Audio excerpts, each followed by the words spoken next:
Hello everyone, എല്ലാവർക്കും യേശുവിൻ്റെ നാമത്തിൽ സ്നേഹത്തെ വന്ദനത്തെ അറിയിക്കുന്നു. ഒരു ഹായ് പറഞ്ഞോളൂ. ഹലോ. ഞങ്ങളിവിടെ ഒരു ഗാനത്തിൻ്റെ ഷൂട്ടിംഗ് ആൻഡ് റെക്കോർഡിങ്ങിലായിരുന്നു. പ്രിയ ജിതിൻ ഗോപിനാഥ് കർത്താവിൻ്റെ ദാസനുണ്ട്. പ്രിയ രഞ്ജു സിസ്റ്റർ ഉണ്ട്. രഞ്ജു സിസ്റ്ററുടെ ഹസ്ബൻഡാണ്. ഞങ്ങൾ കർത്താവ് എനിക്ക് നൽകിയ രണ്ടാമത്തെ ഗാനത്തിൻ്റെ ഷൂട്ടിംഗ് റെക്കോർഡിങ്ങിലുമാണ്. കരുനാഗപ്പള്ളിയിലാണ്, ശ്രീരാഗ് സ്റ്റുഡിയോയിൽ. ഈ ഗാനം ഇവർ രണ്ടുപേരും കൂടാണ് പാടിയിരിക്കുന്നത്. അങ്ങനെയുണ്ട് പാട്ട് മനോഹരമായ പാട്ടാണ്. ഒരു ലവ് സോങ്, എല്ലാവരും പാടും. ഈ വർഷിപ്പ് സോങ് അങ്ങനെ പാറ്റേൺ അല്ല, ഇത് ലവ് സോങ് ആണ്. യേശുവിനോടുള്ള ലവ് സോങ്. സിസ്റ്റർ എന്താ പറയുക?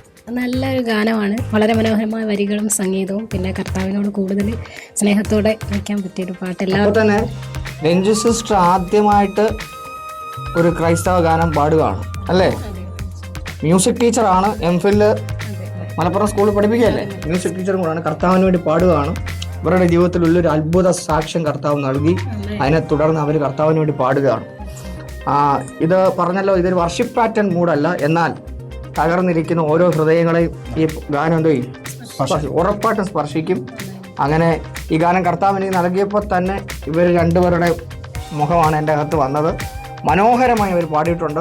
എല്ലാവരും സന്തോഷത്തോടാണ് ഇരിക്കുന്നത് അല്ലേ? കർത്താവിൻ്റെ സ്നേഹം എല്ലാവരും അറിയട്ടെ. ഈ ഗാനം അനേകരെ സ്പർശിക്കട്ടെ. ഈ ഗാനം നിങ്ങൾക്കൊരു അനുഗ്രഹമാകട്ടെ. God bless you. ആമേൻ.